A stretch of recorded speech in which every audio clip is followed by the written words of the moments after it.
कोलकाता के कामारहट्टी से एक हैरान करने वाला मामला सामने आया है। फ्लिपकार्ट के एक डिलीवरी बॉय ने ग्राहक पर मारपीट और गाली गलौज का आरोप लगाया है।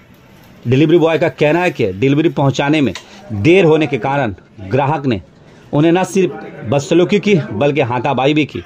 मामला इतना बढ़ गया कि पुलिस को मौके पर पहुंचकर स्थिति को संभालना पड़ा। पुलिस ने दोनों पक्षों की शिकायत दर्ज कर ली है और मामले की जांच की जा रही है।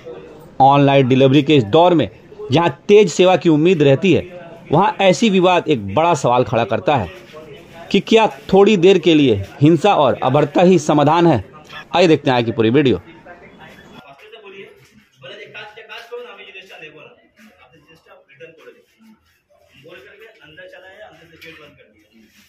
वो वहां से दौड़ के आया, आप सामान क्यों नहीं लेगा? हमें हमको सामान नहीं चाहिए, वापस करो।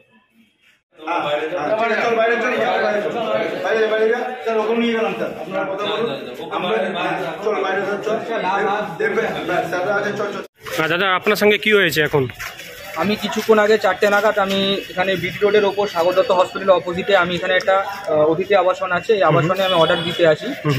অর্ডার প্রথম থেকে ডিলে ছিল, সেটা আমি জানতাম অবশ্য, কারণ র্যাকে মাল পড়া ছিল, সেজন্য অর্ডার রাইডার অ্যাসাইন হয়নি, তাই ডিলে হয়েছে। আমি এসছি অর্ডার দিতে, এখানে এলাম, আমি ব্লক খুঁজে পাচ্ছি না, ব্লকের নাম মেনশন নেই এখানে কোনো। আমি কাস্টমার আমার ফোনেই ছিল, কাস্টমার কীভাবে গাইডও করতে পারছে না আমাকে, উনি তেতো বিরক্ত অলরেডি হয়ে রয়েছেন। আমি কোনো মতে খুঁজে এখানটা আসি, ওনাকে মাল দিতে আসি, উনি আমাকে উচ্চস্বরে কথা বলে, আঙুল তুলে প্রথমত কথা বলে, গালিগালাজ করে। গালিগালাজ দেওয়ার পর তিনি তারপর বলেন, আমি মালটা আমি ওনার হাতে যখন দিয়েছিলাম, ওরা আমাকে ছুঁড়ে ফেলে দেন, মাল সমস্ত ছিঁড়ে পড়ে যায়। আমি কোনো মতে তুলে আবার ওনার ঘরের দিকে যাই মালটা দেওয়ার জন্য। আমি ওনাকে বোঝাই, দেখুন স্যার, মানে আমাদের মাল যদি ডেলিভার না হয়, আমরা এত কষ্ট করে এসে আমরা টাকা পাই না। ওনাকে এটা বোঝাতে উনি আরও রেগে গিয়ে উনি আমাকে বলে, তোমাকে মেরেই দেবো আমি। এবার অসভ্য ভাষা গালিগালাজ করে, আমিও বলতে পারছি না উনি কী বাজে ভাষায় আমাকে অকথ্য ভাষা গালিগালাজ করেছেন। আমাকে ওনার বউ ওনাকে বারবার আটকানোর চেষ্টা করেন, আমাকে সেভ করার চেষ্টা করেন, কিন্তু উনি কোনো মতে ওনার বউকে ঠেলে দিয়ে উনি আমাকে মারতে আসেন। মারতে আসার সময় ওনার হাত তো আমি কোনো মতো ধরে ফেলি, উনি আমার মুখের দিকে হাত চালিয়েছিলেন, হাতটা কোনো মতো ধরে ফেলি। তারপর উনি আমার চুল ধরে টানতে থাকেন। তারপর ওনাকে ঠেলার চেষ্টা করলে ওনার বউ বাচ্চা সবাই মিলে এসে আমাকে ঘিরে ধরে আমার চুল ধরে টানতে থাকে, আমার পেটের মধ্যে অকথ্যভাবে ঘুষি চালাতে থাকে। তারপর এখানে একটা ডেলিভারি পার্টনার এসেছিল, আমি মনে করতে পারছি না সে কোন কোম্পানির ডেলিভারি পার্টনার, সে আমাকে কোনো মতে আমাকে রেস্কিউ করে বাঁচায়। তারপর আমি এখান থেকে আমার স্টোরে যাই, স্টোরে গিয়ে আমার স্টোর ম্যানেজারদের জানাই।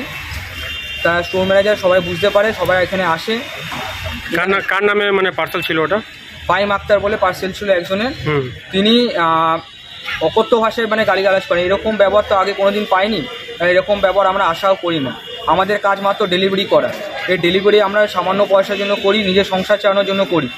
এবার যদি সামান্য এই কাজের জন্য যদি আমাদের মার খেতে হয়, তাহলে আমরা কাজটা কীভাবে করবো দাদা? আমরা কি আমাদের আমরা কি মানুষ নই দাদা? আমরা গাড়ি চালাই, হয়তো দেরি হতে পারে, কিন্তু রাস্তার জ্যাম থাকতে পারে। কাস্টমার যদি এটা না বোঝেন, কাস্টমাররা যদি এই ডিলে হওয়ার জন্য আমাদের অকথ্য ভাষা গালাগাল করেন, আমাদের ধরে মারেন, আমাদের অ্যাবিউজ করেন, তাহলে আমরা কি কাজ করব দাদা?